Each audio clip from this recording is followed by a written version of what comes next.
Assalamualaikum warahmatullahi wabarakatuh dan salam sejahtera semua. Kita buka kelas kita pada petang ini dengan kitab Al-Fatihah.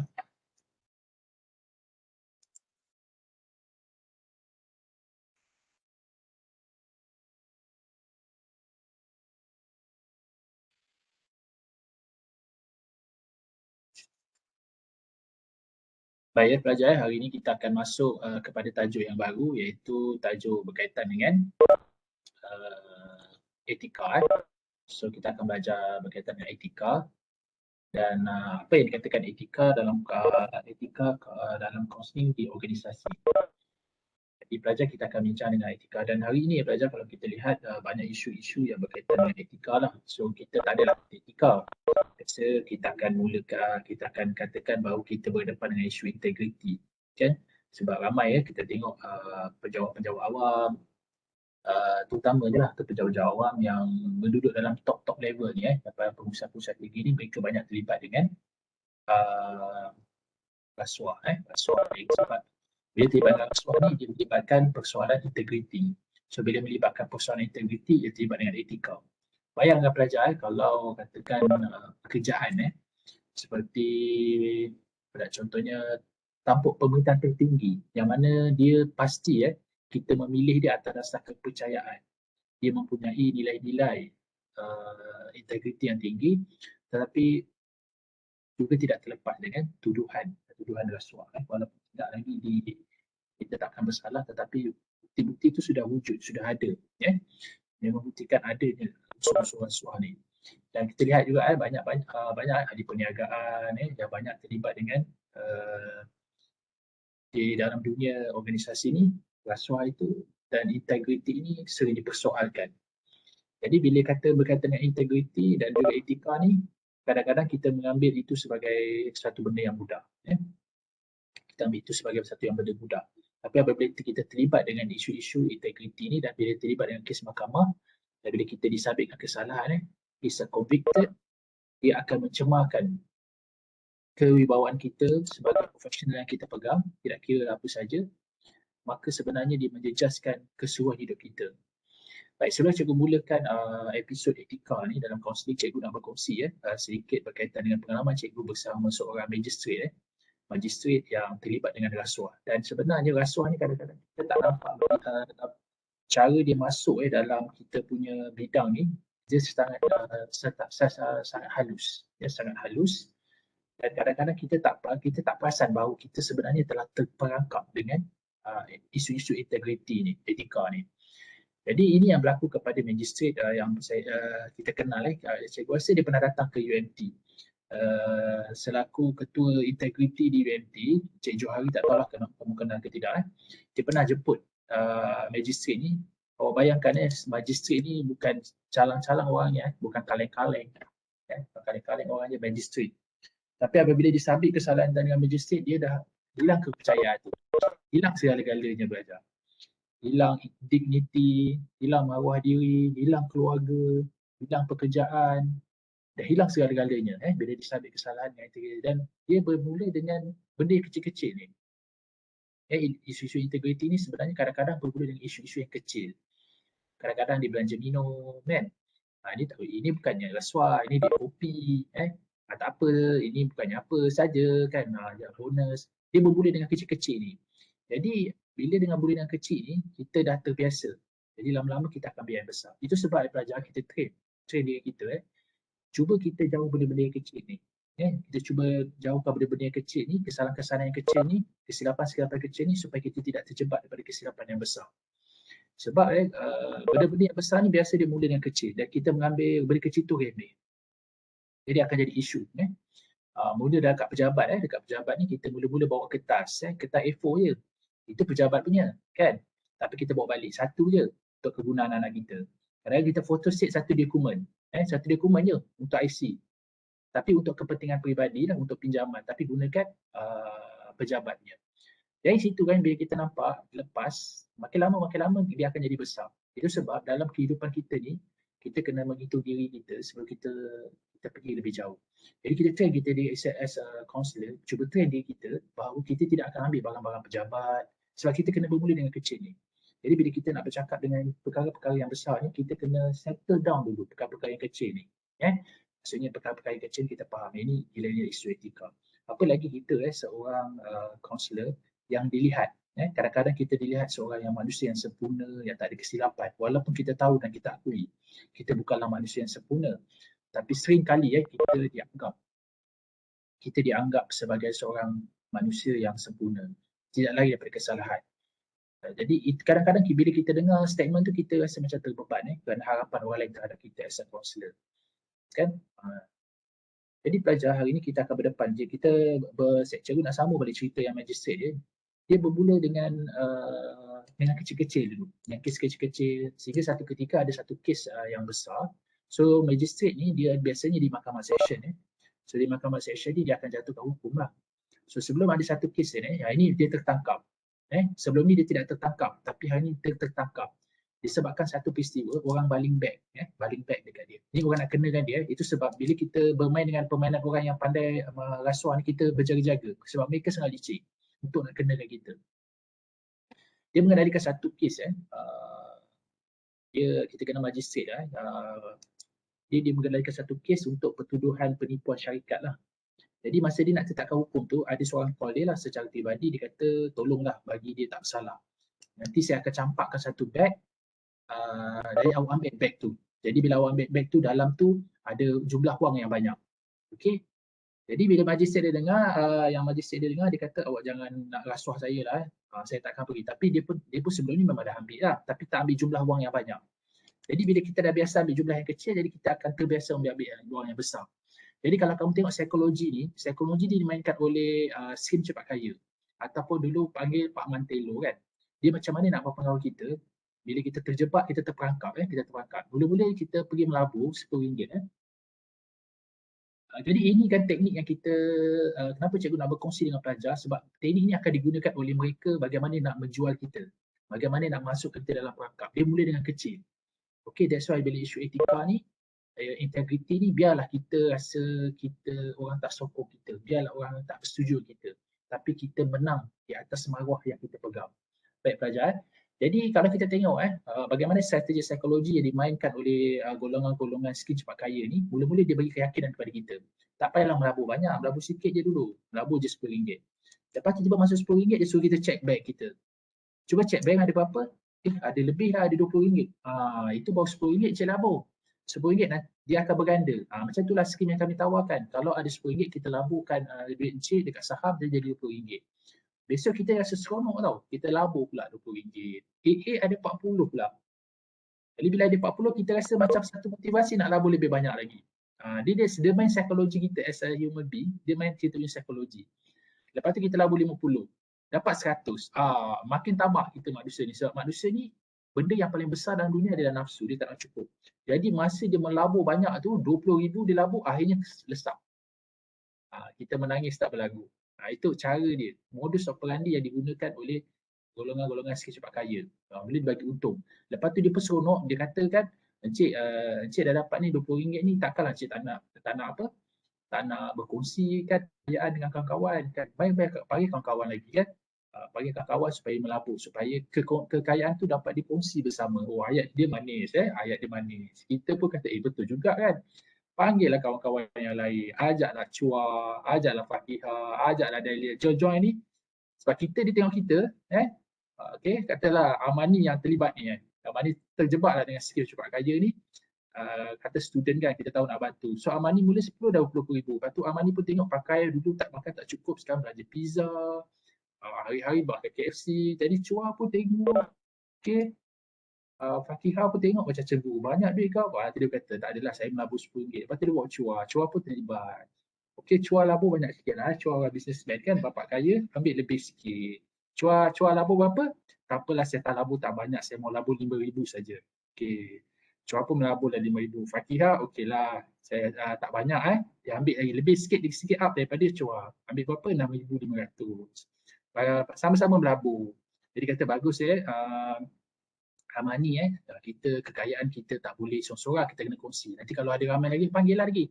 Melabur. Sudah cukup dah balik modal, dia dah belanja balik modal, labur dah banyak, lepas tu stop hilang macam tu saja. Lepas tu apa yang berlaku? Jadi pergaduhan. Chua pun dah tak pandang amani, Fakihah pun dah tak pandang amani, gaduh. Kata kau macam ni lah macam ni. Jadi itulah yang berlaku. Dia bermula dengan kecil. Jadi pelajar jangan kita, orang yang mengambil etika ni kerana dia terlalu seronok dengan kenikmatan dunia itu berlebihan. Itu biasa. Sebab dia rasa macam kenikmatan dunia itu berlebihan, jadi dia akan cuba satu lagu. Dia tak nak ada usaha kan, dia rasa nak dapat yang mudah. Itu adalah permulaan kenapa kita melanggar etika. Begitu juga dengan kaunselor. Nanti kita tengok kenapa kita boleh langgar etika, sebab orang mempergunakan kuasa yang kita ada itu untuk mendapatkan kepentingan-kepentingan tertentu. Jadi kan apa yang berlaku dengan magistrate tu, dia pun nak tengok betul ke ada beg tu. Dekat luar tu dia campak, memang ada beg tu. Bila magistrate tu keluar, ambil je beg tu, tiba-tiba SPM datang. Datang dan terus tangkap dia. Nampak tak awak tengok? Licik tak dia? Jadi dia kata, oh orang yang nak jadi magistrate ni orang yang tidak ada integriti, macam mana dia nak mengalihkan kes. Jadi kes tu selama akhirnya ditangguhkan dan akhirnya orang yang disabit bersalah tu kata tak bersalah, tapi sebenarnya dia tak rasuah sebab dia kata dia mempertikaikan integriti seorang hakim. Sebab hakim tu tidak ada integriti, sanggup mengambil beg. Padahal dia telefon je. Dia telefon, dia kata kat luar tu ada beg. So, pegawai magistrate tu keluar, ambil je beg tu, SPRM tangkap gambar. Memang dia ambil beg tu dan dia buka. Tapi belum tentu dia nak ambil. Kan? Dia hanya buka aje. Jadi SPRM serbu. Dan pesabit kesalahan, akhirnya dia disabitkan kesalahan, dia pecah amanah. Dan bila dia keluar, isteri dia minta bercerai kan. Isteri dia minta cerai sebab malu kan. Malu, keluarga dia pisahkan dia buang dia. Daripada dulu dia hidup mewah. Magistrate kalau kita kat kerajaan ni, kalau 10,000 tu basic kan. Magistrate ni tinggi gaji dia. Okay, tinggi.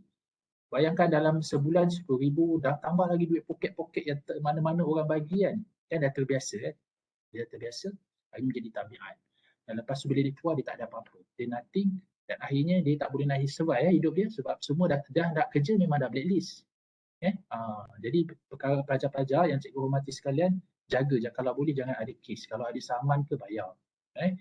Kalau boleh jangan beli saman sebab bila ada nama kita dah blacklist sebenarnya. So bila pergi temu duga kan, kita cakap macam okey tapi nama kita banyak kali pergi kat SPA, nama kita tak keluar. Tengok kawan-kawan kita keluar.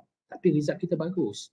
Tapi salah satunya adalah kerana nama kita dah blacklist. Tak kira lah kalau kamu pergi sektor kerajaan ke, kamu ada hutang mana-mana ke, marah ke, PTPTN ke, tak bayar ke apa-apa pun, dia akan blacklist.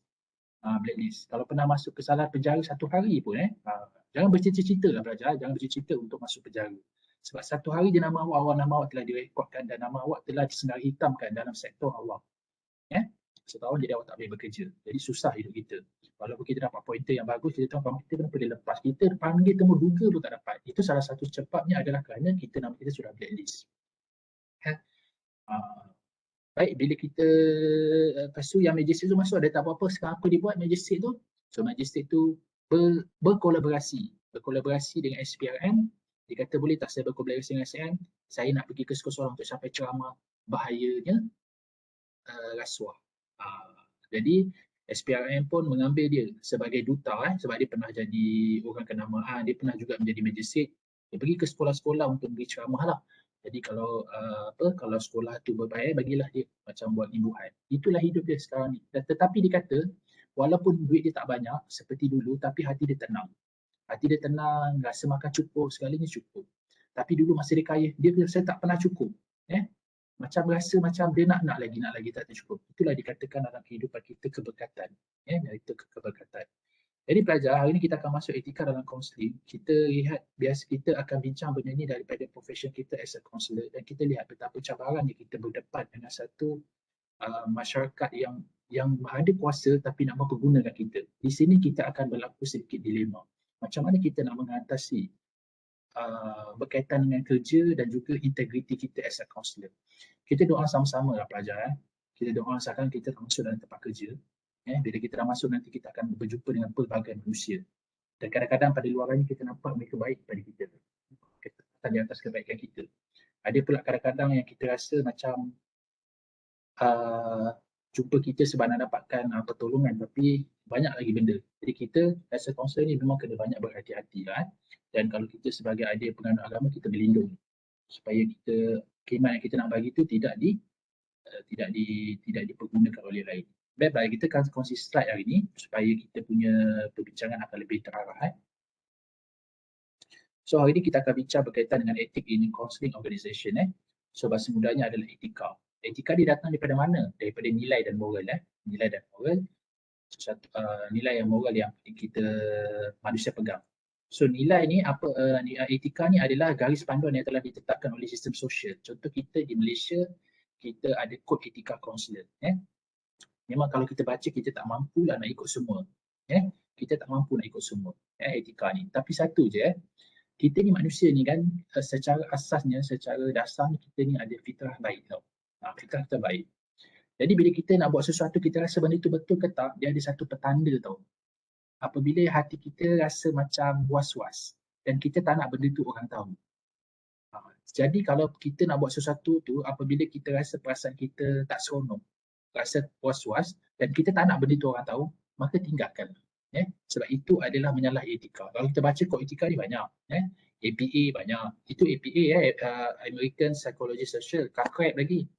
Lepas tu ACA American Counseling Association yang memang dirujuk oleh dunia. Lepas tu Apakama pula ada keluarkan kod etika. Banyak kita nak baca. Lepas tu lembaga kod Malaysia banyak kita nak baca. Mana satu ni? Habis je baca. Tapi akhirnya langgar juga. Jadi satu prasyarat untuk kita tidak langgar etika adalah yang pertama sekali, bila kita nak buat sesuatu tu, kita rasa jiwa kita tak tenang untuk melakukannya dan kita tak nak benda tu orang tahu. Jadi fitrah kita ni, manusia ni memang kita baik. Jadi bila kita buat sesuatu, kita akan rasa macam kita nak benda tu orang lain, kita kalau boleh kita tak nak benda tu orang tahu. Tapi biasa benda baik ni, kita suka je kalau orang lain tahu kan. Ada setengah orang suka, ada setengah orang dia rasa nak sembunyikan. Tapi dia rasa tenang, kalau orang tahu tak ada masalah. Tapi berkaitan dengan malpractice and ethical ni, dia biasa melibatkan kita rasa tak nak orang tahu benda tu. Okay, itu maksudnya etika. Maksudnya etika ni bermula dengan peraturan-peraturan kod yang telah ditetapkan oleh masyarakat tentang sesuatu tingkah laku yang perlu dilakukan. This is right, this is wrong. They do, they don't. Okay, jadi kita akan tahulah do dan do. Jadi perkara-perkara itulah yang kita kena lihat dan hari ini kita akan bincang lebih detail dan lebih kita mendalami isu-isu etika yang berada di dalam organisasi. Cikgu tak akan fokus kepada semua, tapi kita fokus kepada organisasi je. Sebab kalau kita lihat nanti, cikgu percaya nanti kamu akan belajar etika nanti, kamu akan lebih mendalam lah. Jadi kita lihat bahawa the counselling process cannot be carried out in this indiscriminately. Okay. Jadi proses counselling tidak boleh dijalankan sewenang-wenangnya. Jadi as a practice, that's a move toward professional counselling practice must reflect the standard of professionalism. Jadi bila kita kata perkhidmatan counselling ini adalah sesuatu yang profesional. Bila kita kata profesional, counselling adalah satu perkhidmatan profesional. So mengapa kita kata dia profesional? Sebab kita ada satu disiplin ilmu dan juga kita ada satu garis panduan yang kita ikut. Kita ada ilmu-ilmu tertentu. Contoh engineering. Engineering kita kata dia sebagai satu bidang profesional. So bila dia ada bidang profesional, kalau kita kata peguam tu satu bidang profesional, kalau kita kata doktor itu sebagai profesional, kita juga kaunselor adalah satu bidang profesional. Apa yang mendasari profesionalisme itu adalah guideline dan kod etika itu kita ada. Ada satu badan profesional yang mengawasi dia. Macam kita, macam contoh di medical ada satu badan yang mengawasi. Lawyer pun ada satu badan yang telah digazetkan dalam akta. Dan kita as a counselor, kita ada satu akta yang dipanggil Akta 508 yang mana memperuntukkan kod etika. Tapi setakat ni belum ada lagi kes kaunselor ditahan di bawah akta ni. Setakat cikgu tak pernah dengar. Mungkin kamu pernah dengar tapi cikgu setakat tak pernah dengar lagi. Kaunselor disabitkan kesalahan dengan akta ini. Ditangkap kerana akta ni. Dah kita berdoa supaya tak ada lah. Sebab sekarang ni tengok Perdana Menteri dengan Institusi Sosial Malaysia telah membuat satu dasar kaunseling negara.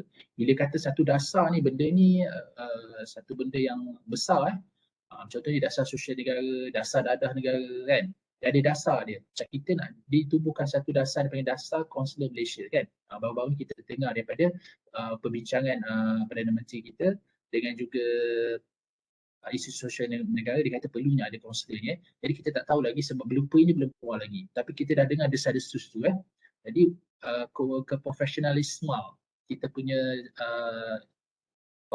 ni pengusaha ni akan lagi nampak lebih berkembang lah. So jadi pasti cabaran dia lebih meluas. Okay.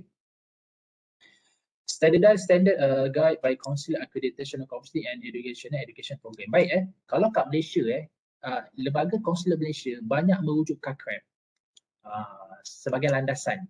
Sebagai landasan Contoh kalau kita dekat Malaysia ni kan, kita kan ada banyak universiti yang menawarkan bidang kaunseling dan dia perlu diperakui oleh MQA dan juga Lembaga Kaunseling Malaysia. Jadi Lembaga Malaysia, Lembaga Kaunseling Malaysia dan juga MQA dia mengawal kualiti khusus bidang kita lah, kaunseling dan mana-mana khusus lah. Tapi kita ada tambah lagi LKM lah dengan badan-badan profesional. Dan Malaysia sebenarnya banyak merujuk kepada KAKRAT. KAKRAT ni apa? Adalah satu majlis Accreditation for Counseling and Relation Education Program. Jadi dia berpusat di Amerika lah, dia sebagai pusat. Okay. Jadi banyak kita rujuk kepada KAKRAT.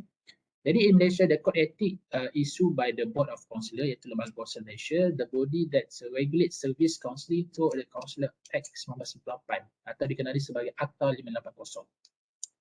Okay, dia pun kita perlu cerita lah macam mana akta ni dibentuk kan. Kalau kita lihat, kalau pelajar kenal dengan Profesor Nordin Gardi yang sekarang ni presiden, sekarang ni chancellor di Universiti USAS, Universiti USAS di Perak, dia ni lah yang melobi. Dia dengan geng-geng dia, Dr. Nadir Kadir, Abdul Halim, Profesor Emeritus Amiawan, dia melobi Parlimen supaya menggazetkan satu akta yang berkaitan dengan kaunselor ni supaya kaunselor ni menjadi profesional. Kalau tidak dia jadi profesional. Okey, dia tak akan jadinya satu bidang profesional. Tapi bila digazet di mahkamah di parlimen ni, cikgu di parlimen pada tahun 1998 dikenali sebagai Akta 50, maka kita boleh berbanggalah dengan kaunselor ni mengatakan bahawa kaunselor ni profesional. Maka boleh kita tengok dia dah sebar ke bukan di sekolah saja. Dulu kaunselor vocational. Itu saja kita faham dulu. Tapi sekarang ni bila kita kata kaunselor, masyarakat sudah faham. Kaunselor berada di mana-mana. Ada di penjara, berada di ADK, berada di JKM. Sebab apa? Sudah digazetkan perkhidmatannya. Dan sekarang ni pelajar habis dia belajar ni, ada duit sikit, simpan duit, terus ambil buat lesen.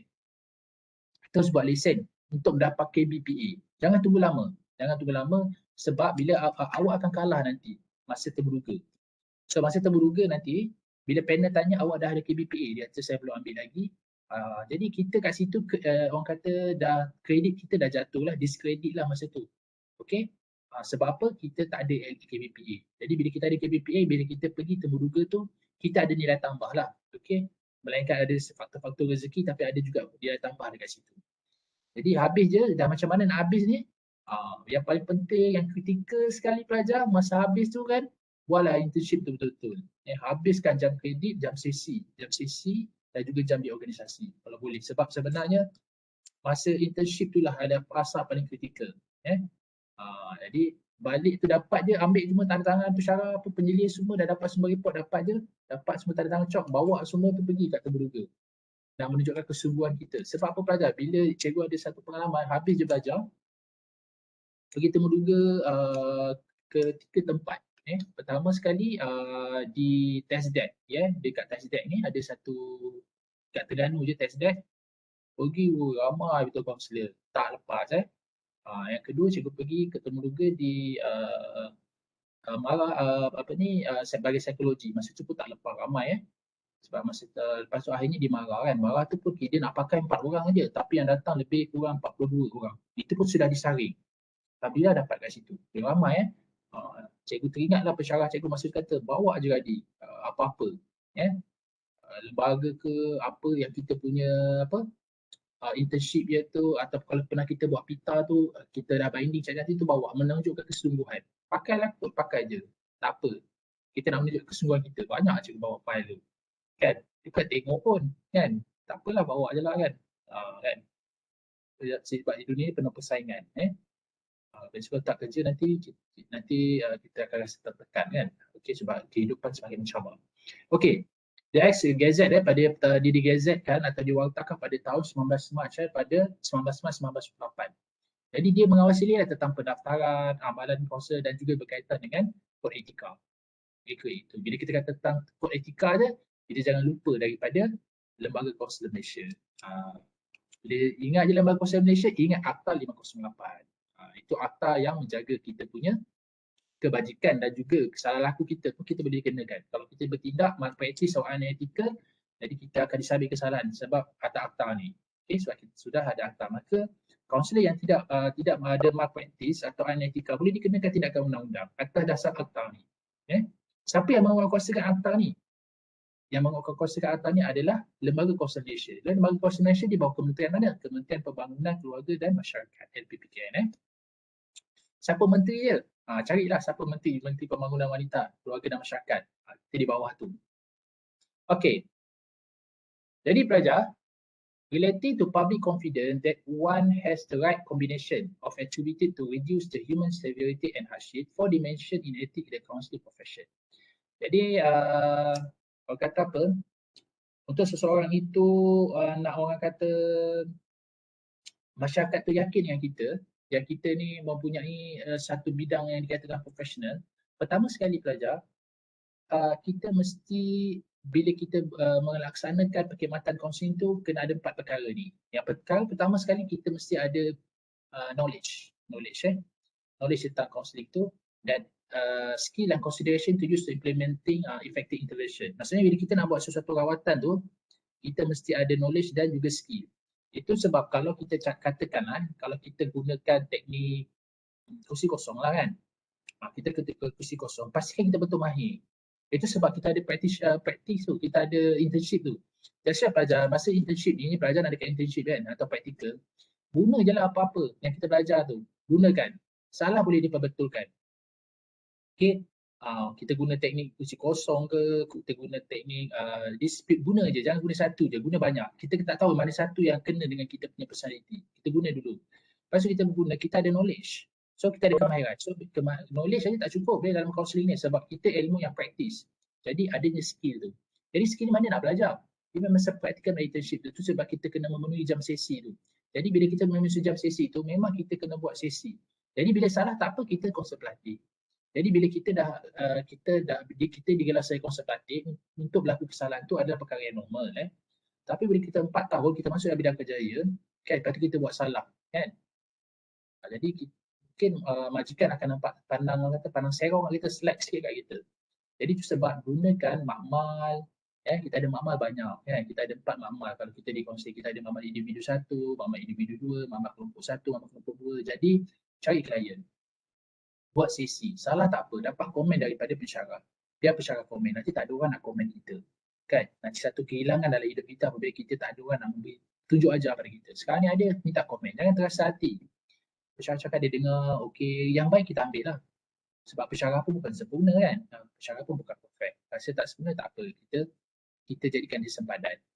Jadi perlu ada knowledge, perlu ada skill dan pertimbangan untuk kita menjalankan rawatan. Contoh ada orang nak guna NLP, kan, boleh guna NLP, tapi kita tanya balik soal pada diri kita, sama ada kita mempunyai knowledge yang sufficient atau tidak, atau yang memadai atau tidak, dengan kita nak aplikasi pada klien. Jika kita tidak mempunyai ilmu dan kemahiran yang cukup, bila kita melaksanakan intervention itu kepada klien, kita dipanggilkan malpractice. Sebab kita tak tahu akan ada pula yang dikata sebagai unfinished business. Contoh kita guna kursi kosong, kan. Okay, kita guna kursi kosong, sebenarnya kursi kosong itu digunakan untuk satu cara untuk mengalami katarsis, di mana kita nak menyatakan perasaan kita yang terpendam. Contohnya marah ke yang negatif lah selalunya, ataupun rindu. Tapi kalau kita tak faham tentang kursi kosong tu, kita tak faham macam mana nak menggunakan kursi kosong tu, kadang-kadang dia boleh jadi macam lekatan kepada klien. Dan itu dah sebenarnya sudah menghambat klien. So dulu klien tak teringat pun orang yang telah dibenci, tiba-tiba kita menyemarakkan kebencian tu dalam jiwa dia, kan. Okay, menyemarakkan pula kebencian daripada diri dia. Itu yang menyebabkan malpractice. Jadi pastikan benda-benda yang kita nak gunakan tu, kita pastikan kita ada ilmu dan knowledge. Dan yang kedua, kita kena respect the dignity and the freedom of the client. Maknanya kat sini kita kena hormat, maruah, kat sini panggil maruah lah, dan kebebasan untuk klien. Okay, kita tak boleh nak arah-arah dia, marah-marah dia, kenapa buat macam ni, kenapa buat macam tu, kita malukan di depan orang. Memang betul, dia mungkin melakukan kesalahan dan dia rujuk pada kita, tapi kita menghormati dia sebagai manusia. Walaupun kadang-kadang kesalahan dia dirujukkan di hadapan kita kerana kesalahan dia, kerana tingkah laku dia. Tetapi tingkah laku dia yang salah tu tidak memungkinkan kita boleh menjatuhkan maruah dia dan memalukan dia depan orang lain. Sebab ada kaunselor yang guna pendekatan provoke, dia provoke klien dia. Bagi cikgu itu tidak sesuai lah bagi seorang kaunselor. Jadi kalau kamu pakai topik kaunselor, kita jangan provoke klien kita. Kita jangan merendah-rendahkan dia. Kalau walaupun kita rasa itu satu cara kita boleh guna cara yang lain. Kalau boleh, itu bukan kita lah. Kalau kita memang macam tu, kita ubah. Dalam kaunseling, kita jangan guna kita edan provoke. Memang sukarlah sebab kadang-kadang kita pun ada emosi yang kita boleh marah, tapi kita kena respect the dignity, the freedom tu. Salah satu cara kita respect dia, jangan kita mengaibkan dia di depan orang ramai. Okay, itu salah satu cara kita respect dia lah. Dan kita bagi ruang kepada dia untuk dia meluahkan apa sebenarnya yang nak cuba disampaikan. Contoh kalau ada klien kita dirujuk dia sebab dia curi duit syarikat lah, dia belajarkan duit syarikat. Jadi kita tahu lah kes ni, dia bagi file kat kita kan, dia bagi file untuk kita semak. Kita pun check dalam file tu. Kita tahu dia disabitkan kesalahan pecah amanah, tapi bos tak nak masukkan dalam buah laporan polis sebab nanti nama syarikat tercemar. Kan, nama syarikat akan tercemar, jadi dirujuk pada kita sebagai satu bentuk intervensi atau satu bentuk pemulihan. So dia jumpa pada kita masih beri ruang kepada dia. Kita tanya kat dia, saya dah dapat laporan kamu, berlaku jujur. Saya dah baca laporan kamu dan saya tahu kisah awak ni sudah tersebar dekat semua syarikat dan klik-klik kamu pun sudah tahu dan kamu pun tahu kamu dirujuk ni disebabkan kamu ada melakukan salah laku kuasa kewangan, kamu telah mencuri duit syarikat. Itu yang saya dengar. Tapi saya sebenarnya nak dengar daripada bulat awak sendiri. Apa sebenarnya yang berlaku? Okay? Saya nak dengar daripada bulat awak sendiri. Apa yang berlaku? Dan saya beri kebebasan kepada awak untuk melakukan apa saja. Saya akan cuba memahami apa yang kamu cuba sampaikan. Bagi ruang dan kebebasan kepada staff untuk bercerita. Mungkin ada benda yang tak tahu. Rupanya bila kita tengok, rupanya bukan dia seorang yang curi. Rupanya dia rancangan bos. Kan? Bos kenakan dia. Kan berlaku kat situ penganiayaan. Penganiayaan sudah berlaku di situ kan. Dia bos dia yang suruh, tapi bos dia guna nama dia. Banyak berlaku. Siapa dia kan? Dia pekerja bawahan saja. Lepas tu bos dia kata buat macam ni. Sebab bos pun terikat juga dengan lembaga pengarahan. Dia ada board, ada director dia. Dia pun tak boleh senang-senang ambil duit. Dia pun tak boleh keluarkan cek. Dia kena ada 3 orang tangan-tangan. Dia menggunakan dia. Jadi dalam sesi counselling tu, walaupun kita dah tahu kes dia, kita tetap memberi ruang. Manalah kita tahu punya ada yang bilis ni kita dapat tangkap. Yang jerung ni rupanya terlepas. Okay, bila berlepas dengan tu, masa tu pula kita akan berlaku dilema. Aku nak beritahu ke tak nak ni? Kan? Terikat dengan dilema etika. Jadi kat situ kita akan ada dipanggil sebagai persimpangan dilema. Okey? Dia cerita yang betul. Jadi kita pun tak tahu sama ada betul ke tak. Jadi kita pun kena kaji juga. Apa yang dia cakap betul-betul. Rupanya bos dia yang mengarahkan macam tu. Kan? Dia hanya menjadi pak sanggup je. Okey? Bos yang beritahu kat mana simpan kunci. Mustahil saya sebagai staf biasa ni, saya boleh tahu. Saya boleh keluarkan cek, saya boleh tahu kira-kira dan saya boleh tahu dekat mana semua selo-belok kewangan ni. Mesti ada orang dalam yang beritahu. Mesti orang tu orang besar. Siapa dia? Dia bos saya beritahu. Saya sebagai yang menurut perintah. Okay, sebab dalam surat selalu kata, saya yang menurut perintah. Jadi saya menurut perintah je apa bos saya buat. Lepas tu bila saya buat, saya tahu saya salah. Jadi kita kena respect dignity. Walaupun kita tahu dia salah, tapi perkara-perkara ni kita kena lihat. And then using the power in her, the responsibility as a counselor. Gunakan kita punya kuasa itu atas dasar tanggungjawab kita as a counselor. Sebab memang kaunselor yang akan diberi kuasa-kuasa khas oleh manager lah untuk melaksanakan tugas. Contohnya kita perlu buat laporan. So laporan itu contohnya kalau kata kita nak kita rasa kerja tu tak sesuai untuk dia. Sebab kerja itu melibatkan tekanan tinggi. Kita tahu dia punya mental status dia. Mental status examination ni kita tahu dia tak boleh. Dia ada pengalaman, ada pernah mengalami skizofrenia ataupun dia pernah mengalami mental health seperti dia ada bipolar. Kita tahu. Jadi gunakanlah itu untuk tanggungjawab. Bukan kita nak menjatuhkan dia. Kau dulu tak geng dengan aku, kau pernah kata aku macam ni, kita pun tulis laporan dia. Memang ada di setengah-setengah syarikat yang menggunakan laporan kaunselor itu untuk menaikkan, untuk menentukan sama ada dia ni bersalah atau tidak, atau menentukan sama ada dia ni boleh naik pangkat atau tidak. Okay, jangan gunakan kuasa itu untuk sesuatu, tapi gunakan lebih tanggungjawab. Kalau rasa dia tidak layak, beritahu. Sebab kalau kita lantik ketua yang mempunyai masalah mental health issue, bahaya syarikat ni. Lumpuh syarikat. Akan lumpuh syarikat. Jadi sebelum apa-apa berlaku, kita ambil tanggungjawab untuk tidak. Yang jangan kata apalah kaunselor ni kan. Tak kata kaunselor tapi tak menyekat rezeki orang. Bukan itu isu dia. Yang pelajar bukan isu dia. Kita bertindak atas dasar responsibility tu. Atas dasar tanggungjawab tu. Kalau kita meluluskan, kita dah ada laporan. Biasa laporan kesihatan mental health ni, status mental examination ni, SMP ni biasa kaunselor boleh tengok. Kaunselor kena boleh dan biasa dikeluarkan oleh psikiatri. Dan psikiatri akan rujuk jadi kepada kita kan. Sebab kita je boleh baca LDSM-4 tu. Kan kita je faham apa simptom tu, apa dipanggil halusinasi, delusion, bipolar. Kadang-kadang orang kan familiar dengan perkataan-perkataan tu, hanya konsep familiar. Jadi kita kena tengok benda tu dan kita kena bagi laporan yang jelas. Sebab syarikat-syarikat korporat yang besar ni dia nak jaga dia punya anak-anak syarikat ni kan. Syarikat dia banyak. Kalau kata bos dia ada masalah lah pada yang lain Jadi itu kita gunakan power inherent maksudnya biarlah selari dengan tanggungjawab kita as a counselor. Kalau rasa perlu tak perlu bagi, tak perlu bagi. Perlu bagi, perlu bagi. Okey. Jangan ada dilema dalam diri kita. Oh, aku ni kaunselor menyekat rezeki orang. Tidak, itu bukan persoalan dia. Bukan kita nak menyekat rezeki sesiapa. Tetapi kita nak menjalankan tanggungjawab. Kita dengan penuh bertanggungjawab. And then behave according with the professional counselor. Maksudnya kita bertingkah laku mengikut professional counselor. Dalam apa-apa isu, kita anggap itu sebagai isu profesional. Jangan jadikan isu itu sebagai isu personal. Ya. So personal dengan profesional kena dipisahkan. Okey, kau kawan aku. Okey, kau kawan aku. Tapi aku bagi tahu kau tak patut buat macam ni. Okey dah. So kat kerja kau sebagai kaunselor. Kat luar kawan lah macam biasa. Kenapa tak nak tegur? Kan? Kalau dia tak nak tegur itu masalah dia. Kan? Kalau dia tak nak tegur kita itu masalah dia. Kan? Kalau kita tak tegur apa masalah kita? Kan? Kalau dia kata dia ada masalah, kalau kata dia ada kita buat report kat dia. Kan? Okey. Kalau jadi macam biasa, jadi macam kawan biasa. Tapi kalau dalam profesional bagi tahu dia, okey aku sebagai profesional ni tanggungjawab Jadi aku kata ya kau ni tahun ni tak bolehlah dapat kenalah pergi rujuk ke psikiatri lah. Okey, walaupun aku tahu kau pergi rujuk. So bila dia dah rujuk ke psikiatri kita tahu dia gila, tapi kita still lagi boleh berkawan dengan dia. Okey, tegur dia macam biasa kalau di luar. So kalau di tempat kita sebagai profesional. Jadi tak perlulah memasang-masang muka kan. Kalau dia nak memasang muka dengan kita, itu dia punya hak. Okay? Tapi kita sebagai kaunselor kita perlu profesional.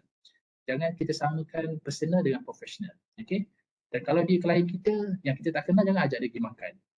Jangan ajak dia pergi tempat-tempat yang mencurigakan. Tempat-tempat mencurigakan. Telefon pada pukul 12 malam, malam-malam telefon dia. Itu apa? Kan? Itu apa telefon malam-malam? Macam tak boleh je pagi. Dia pun nak tidur, dia pun ada suami lah kan. Kalau dia ada suami, itu salah lah. Satu benda yang biasa kita tengok berlaku kepada kaunselor. Memang berlaku Sebab apa berlakunya counter transfer itu. Okay. Okay, the basic code. The code ethic definition is a self-regulated practice of practicing by a member of a profession. Maksudnya, code etik ni didefinisi sebagai self-regulation ni seperti dia sebagai satu kawalan kita, kawalan diri kita untuk memastikan kita mengamalkan sesuatu bidang sebagai garis panduan kepada kita. Jadi kita lihat bahawa kod etika ni sebenarnya adalah yang paling mudah antara empat-empat Dia yang ini adalah dia sebagai garis panduan kepada kita. Garis panduan kepada kita bagaimana bila kita berhadapan dengan isu-isu macam ni supaya kita tidak berlaku dilema sebenarnya. Kadang-kadang kita nak bila kita buat keputusan ni, nanti orang akan petikaikan kita punya keputusan. Orang akan kata, kenapa kau buat keputusan begini? Kenapa kau buat begini, kenapa buat macam ni? Jadi bila kita ada etika sebenarnya, dia membantu kita untuk kita memberi jawapan balas. Dia kata, saya sebenarnya ikut pasal ni, peraturan-peraturan ni. Jadi itu sebab saya memutuskan berdasarkan kod etika tu.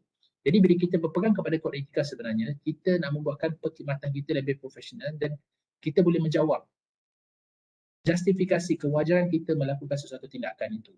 Jadi pentingnya kenapa kita perlu ada kod etik ni. Jadi kita pun as a counselor, nanti bila kita pergi di organisasi,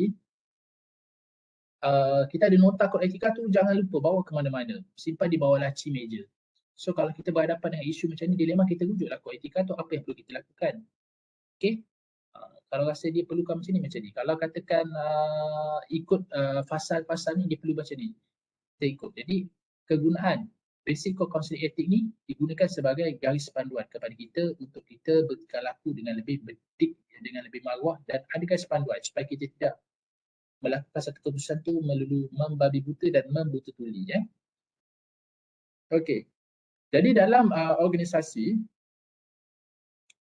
dalam kita organisasi, etika dalam organisasi, jadi kita akan divide kepada 3 benda iaitu tanggungjawab kita kepada klien kita, tanggungjawab kita kepada organisasi dan tanggungjawab kita kepada kaunselor. Jadi ada 3 benda ni yang kita kena lihat.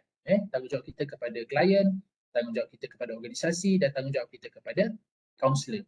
Ini benda penting. So pertama sekali kita tengok dulu. Tanggungjawab kita kepada klien. Okay? Respect for clients integrity dan welfare. Kita kena hormati klien sebagai manusia. So bila kita kata manusia perlu ada faham bahawa dia ada maruah. Dan bila dia ada maruah, kita kena jaga kebajikan dia. Okay, jadi jaga respect. Kita kena respect dia sebagai seorang manusia. Gunakan perkataan-perkataan yang tidak membuiskan hati dia. Gunakan perkataan-perkataan yang baiklah, walaupun dia bersalah. The information should be kept confidential unless the client shows sign to endanger the clients and other person. The counselor inform the authorities. Maksudnya kat sini kita menjaga kerahsiaan dia lah, ataupun bahasa kita yang kita rasa menjaga keaiban dia. Selagi apa? Dia tidak membahayakan diri dia dan dia tidak membahayakan orang lain. Okay. Yang ketiga, counselor must be able to get the appropriate agreement from the client when submitting information relating the client to a third party. Maksudnya apa kat sini? Kaunselor mesti dapat persetujuan yang sesuai dari klien apabila kaunselor menyampaikan maklumat bantuan berkaitan klien kepada pihak ketiga. Contoh ya belajar, cikgu kan ada cikgu kan menjalankan tools kan, ADHTP kan, drawing of person. Jadi macam mana drawing of person ni dia membantu kaunselor untuk membuat diagnosis kan. Tapi dalam ADHTP tu salah satu prinsip yang kita kena pegang adalah pengesahan klien tu sangat penting. Kalau siapa yang dah pergi kursus ADHTP tu dia akan faham. Kan dia jual buku tu. Jadi banyak digunakan oleh kaunselor-kaunselor di organisasi. Jadi bila dia buat dalam organisasi tu, dia perlu membuatkan satu laporan. So dalam buat laporan tu, kita bagi tahu klien apabila menggunakan diagnos dengan menggunakan lukisan projektif iaitu art drawing of person HTP tu, yang penting saya pengesahan klien. Pengesahan klien. Contoh, kita suruh dia lukis gambar kan. Saya nak beritahu macam mana kita perlu agreement daripada klien appropriate agreement from the client. Contohnya dia dapat kita suruh dia lukis kan. Kita dah bila berhubungan dengan dia perlu lukis. So dalam lukisan tu kita nampak macam ada isu-isu kenapa dia datang lewat, kenapa dia dah asyik MC. Jadi kita dapat dan kita buat analisis lah. Kita ambil lukisan tu, kita diagnos. Biasa kita jumpa dia lah. Okay, kalau ada expert, kat situ juga kita boleh buat laporan. Kalau ada expert dengan pentafsiran gambar ni kan, kat situ juga kita boleh buat. Tapi kalau kita tak expert, kita balik rumah tu kita buat satu-satu tu kita tengok. Lepas tu kita buat kesimpulan daripada kes dia. Jadi bila kita dapat kes dia, kita baca balik apa yang kita diagnos tu. Kita baca balik kat dia dan kita kata berapa ketepatan diagnos saya. Jadi dia boleh bagi hak kepada klien untuk membuat agreement tu. Persetujuan tu. Jadi dia kata, okey dalam 80% tepat. Tanya dia apa yang 20% yang tak tepat tu. So dia kata yang ni tak tepat. Jadi kita boleh tolak yang tidak ketepatan tu. Jadi kita kata apa yang tepat. Jadi dia pun bagi tahu. Jadi kita buat balik apa yang ketepatan tu dan tambah dengan 80% dan kita baca balik kat dia. Dan kita hantar laporan kepada third party. Ingat kita tak boleh menilai klien dengan diagnos dari ADCP kalau kita hantar. Kita mesti dapat pengesahan klien. Sebab kadang-kadang ada begitu salah satu lah. Begitu juga dengan terima-terima lain tools yang kita pakai. Contohnya kita guna tools seperti DAS kan. Okey, itu depression, anxiety, apa lagi? Stress kan. Depression, anxiety, stress, DAS, scale. Kita pakai lepas diagnos, kita minta persetujuan dia. Ini yang dapatan dia. Counselor need to understand and respect the client's social culture background. Lagi satu, klien kena faham, counselor kena faham bahawa klien ni datang daripada background yang berbeza lah. So bila kata background yang berbeza, maksudnya dia ada pelbagai budaya. So setiap budaya tu mempunyai cara yang berbeza-beza kan. Cara yang berbeza-beza. Jadi kadang-kadang kita kena respect dia punya social culture lah. Okay, itu sebab kita di UMT ni kita ada satu subjek yang dipanggil counselling pelbagai budaya tu. Sebab manusia tak sama dan berbeza dari segi budaya. And then they're responsible for protecting client from physical threat and psychological trauma lah. So kita juga bertanggungjawab untuk melindungi klien punya ancaman dari segi fizikal lah, dari segi bahaya kan. Segi bahaya dan juga psychological trauma. Dia boleh trauma. Ini kita tanya nanti apa yang dia faham tentang fizikal dan trauma psikologi. Okey, kita berhenti dulu setakat ni. Okey, kita akan buka untuk pertanyaan. Silanya ada. Sila kalau ada soalan. Sila kalau ada soalan.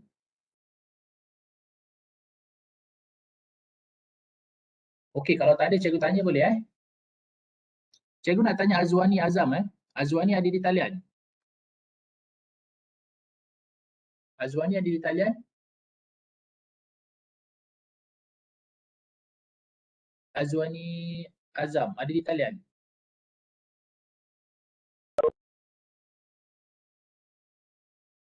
Okey, macam tidak mendapat respon. Dahlia Aziz. Dahlia Aziz ada di talian? Ada, cikgu. Okey Dahlia. Katakan awak seorang kaunselor di satu organisasi katalah di syarikat saham Derby. Kamu ada satu orang dipujuk lah.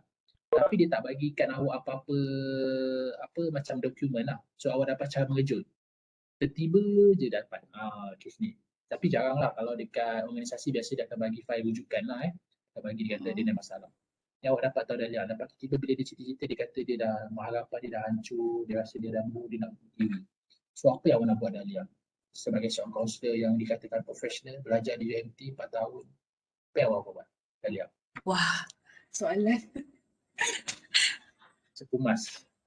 Aduh. Kalau saya lah, ni kaunselor ke Kaunselor, sebagai kaunselor. Awak lah kaunselor. Dahlia. Awak sebagai kaunselor. Apa yang awak lakukan? Maybe mula-mula buat sesi dulu dengan dia, tanya dulu. Okey. Macam mana?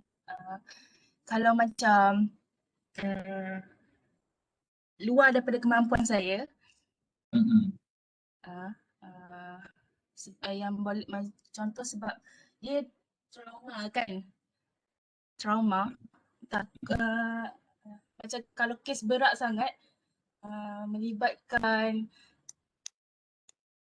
kesihatan klien itu sendiri, saya akan bagi serahkan dekat pakar psikologi aku. Siapa? Awak lah dia lantik.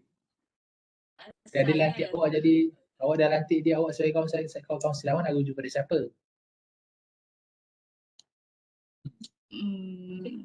Secretary lah. Sebab apa awak nak rujuk pada saya? Dia kata nak bunuh diri ni, kata dia keluar daripada bilik tu dia bunuh diri. Tak sempat pun dia nak risau dia. Tak sempat tau, dia tu bunuh diri. Ada kes tak dulu macam tu? Sekat. Keluar daripada bilik kongsi. Dia keluar daripada bilik kongsi dia bunuh diri. Pernah ingat tak? Cikgu, sekat-sekat sekarang ni. Oh, sekat-sekat Okey, tak apa Dahlia. Awak dekat mana sekarang? Aduh. Di bilik ke? College kat asrama. Yes. Okey, tak apa Dahlia Okey, terima kasih. Kita dengar pula daripada lelaki lah. Elvis Majikun. Elvis ada di talian? Ada. Ya ada, cikgu. Okey Elvis, kalau awak dapat situasi macam tu, dia dirujuk tapi secara tiba-tiba, kita tak baca pun profil dia, dokumen ni kita tak dapat pun. Tiba-tiba dia dirujuk, pagi-pagi awak baru semap, pukul 8 awak masuk kerja, bahkan 8.30 dia datang pejabat, dia kata, bos suruh saya datang sini. Saya tak ada rasa dah tak semangat dah, saya nak bunuh diri. So, apa yang Elvis akan lakukan terhadap klien yang macam tu? Kalau saya lah, mungkin kalau ikut etika, mungkin kita kena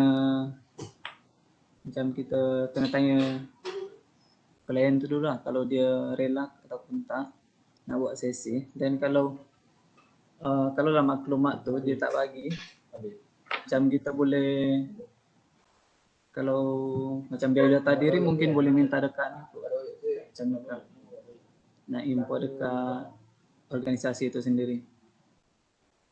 Saya nak minta apa dekat organisasi? Minta macam kita minta dia punya asal pengenalan diri. Untuk apa pengenalan diri tu? Macam maklumat diri. Kan tak boleh, kan dia kan klien ada depan kamu. Sebab dia kan macam tak rela, macam dirujuk saja. Mungkin ada mungkin kalau kat situ klien tu macam tak rela aku nak cakap. Dia rela, cakap dia nak bunuh diri. Dia kata Elvis, saya mau bunuh diri, saya dah tak nak kerja dekat sini. Pasal apa yang Elvis akan buat? Oh, luar di kemampuan saya ni. Pasal kalau awak kata luar kemampuan, nanti bos akan kata, awak belajar 4 tahun apa kat universiti? Apa kita nak jawab? Mungkin kita macam buat sesi lah, macam kita tanyalah apa yang jadi sebab dia fikir benda tu. Macam kita macam mana? Tidak, biasa kan kalau kita tengok kan kes-kes bunuh diri ni, klien dan terlibat dengan bunuh diri ni biasanya dia akan datang dengan tekanan sedih kan, tergesa-gesa kan. Okay? Jadi kita pun tak bersedia. So tapi kita kata kita tak bersedia tak boleh sebab status kita as a counselor kan. Jadi kita berhadapan pula dekat situ. Okay. Elvis, apa bagi cikgu jawapan yang awak rasa terbaik yang awak boleh lakukan pada ketika situasi tu berlaku? Jawapan terbaik cikgu, kita orang bincang je. Cikgu dah jawapan kamu. Okey, macam tengah fikir.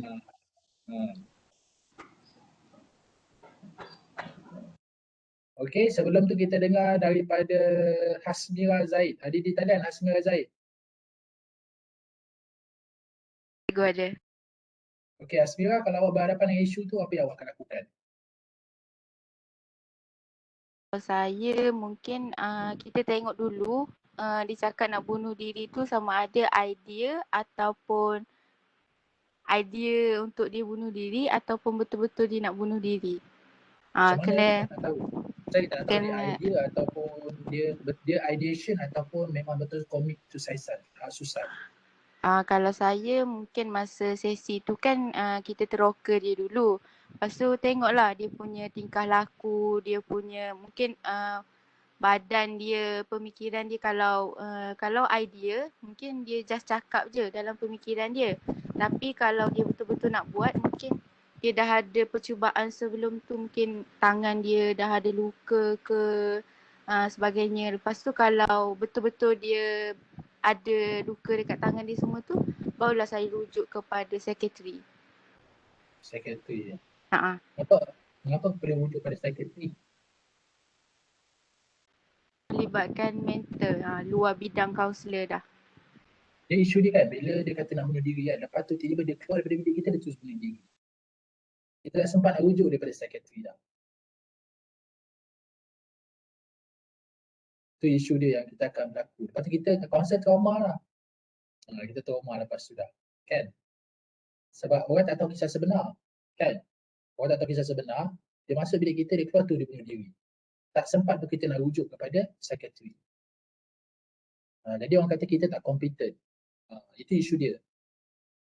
Pendekatan Hasmira tu boleh dikatakan betul sebagai dalam kaunselor kita kena dengar, kita tahu dia ni ideation to suicide or commit to suicide. Kita differentiate between two. Sama ada dia ada idea saja ataupun nak commit lah. Tapi isu dia bila kita nak rujuk kepada sekretari tu, kita macam mana nak rujuk dia? Mungkin Hasmira ada idea kat situ?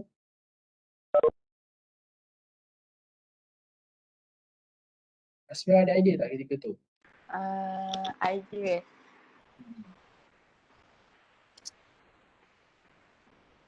Mungkin kita minta maklumat dari betul lah macam yang Elvi cakap tu, minta maklumat pasal mengenai keluarga dia. Kita boleh berbincang dengan keluarga dia lepas sesi ke. Okay. Mana kita gunakan keluarga dia sebagai maklum-pemaklum lah yang mengetahui apa yang berlaku. Okay. Okey, cikgu nak tengok juga kes-kes macam ni you kendalikan lah. Nanti kita akan masuk dari segi etika dan macam mana sebenarnya. Okey, terima kasih. Kita dengar daripada Muaz ada, Muaz Alias. Ada cikgu. Kalau Muaz berhadapan dengan isu ni, apa yang Muaz akan lakukan? Saya rasa saya sama macam Hasmira tadi. Pertamanya bila dia cakap dia datang dengan rasa nak bunuh diri tu, yang pun kita kena tarik dia lah. Bila ada nak bunuh diri, kita kena tanya dulu. Kadang-kadang kalau macam saya sendiri ada yang cakap nak bunuh diri tapi sekadar nakkan attention. Dan kalau macam yang boleh ke dalam ni, mungkin dia ada idea untuk bunuh diri. Dan juga kita tengok saya akan tengok apa planning dia. Kalau macam dia dah ada planning, dia cakap pukul ni sekian-sekian aku nak buat ini, nak rebus air ubat nyamuk ke apa ke, nak minum ke. So mungkin benda tu mungkin dah sampai ke tahap planning dan betul-betul dia nak bunuh diri. So dekat situ saya kena bawa masuk dia ke sesi lah. Pertama kali mungkin bagi saya orang yang nak bunuh diri dia ada isu dia sampai yang dia rasa dah terlalu terbeban dan dia tak boleh nak coping dengan benda tu, so benda tu bawa kepada dia rasa nak bunuh diri, tak berharga and so on lah. So mungkin benda yang sebelum tu lagi saya kena check balik apa sebenarnya punca yang membawa dia kepada rasa nak bunuh diri tu. Maksudnya kita fokus dulu kepada punca sebab dia. Punca Okay. sebab dia. Dan yang Okay, paling kita penting kenal kalau dia dah ada idea dan kita nampak betul-betul dia nak bunuh diri, yang paling penting kita kena ubah, tarik dia dulu untuk dia tak buat benda tu lah. macam mana tu? Bagi tahu family ke, kita kena follow up benda tu dengan family dia supaya benda tu dimaklumkan, agar nanti tak adalah dah keluar balik rumah malam tu dia bunuh diri. So tak naklah benda tu jadi macam tu kan. Maksudnya kita akan disabit lah sebab tak memberitahu kan keluarga terdekat. Sebab dia dikira membahayakan orang lain, diri sendiri. Okey, terima kasih. So, cikgu dengar lagi seorang, Hidayah, Razak mungkin. Kita tengok pandangan lelaki dan perempuan macam mana dalam mengatasi isu ni. Hidayah ada di talian? Hidayah, Razak ada di talian? Ya, Hidayah. Ada cikgu ada.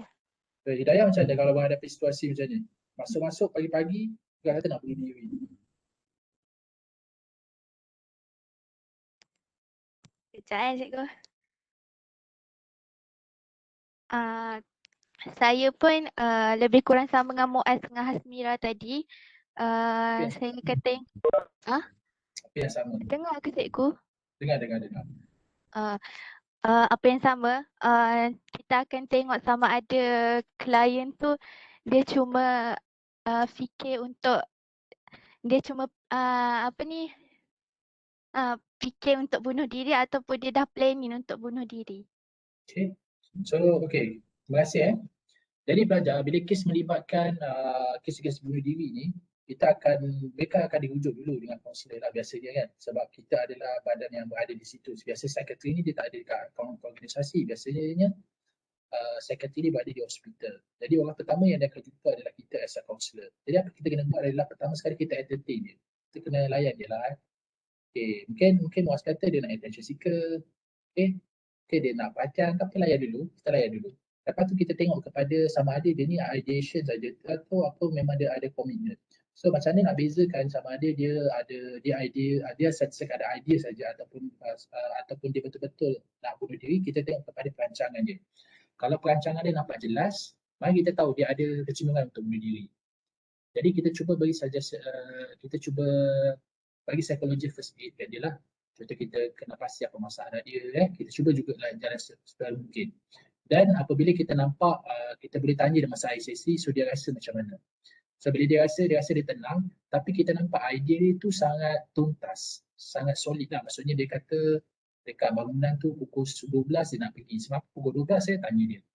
Kita buat sesi bercakap dengan dia. Kita sesi bersembang tapi sebenarnya sedikit soal CD. Dia sebab pukul 12 biasanya maafkan saya kerana nak pergi pukul 1 dekat tepi tu bangunan. Kita tanya kenapa pukul 1?